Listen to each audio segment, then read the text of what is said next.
នៅពេលនេះមានលោកប៉ាហៅផេនហើយនឹងណាម៉ាក់យ៉ាប់យេយ៉ុងលោកបាននាំយកនៅផ្លែឈើនំចំណីជូនលោកមេបាខាងកូនស្រី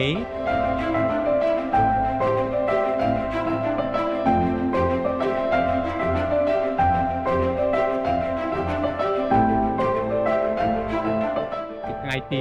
29ចុងខែវិច្ឆិកាមានសេរីតិចជើងតិចដៃលោកមេបាប្រុសស្រីមានវត្តមានអាដាមសំប្របីហើយលោកមេបាខាងកូនប្រុសទោះបីជាលោកនៅឯនាយសមុទ្រក៏ដោយក៏លោកបានគោរពទៅតាមលក្ខណៈប្រពៃណី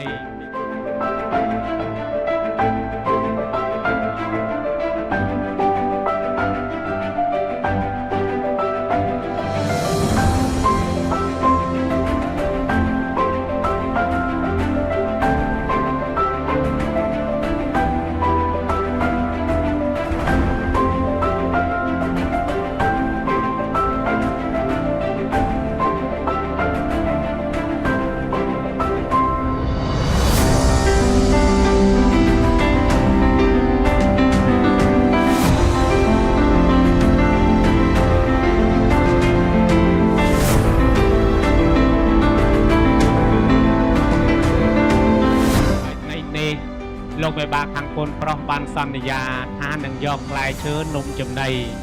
យកមកជូនលោកមេបាខាងកូនស្រីក្នុងថ្ងៃមង្គលជ័យ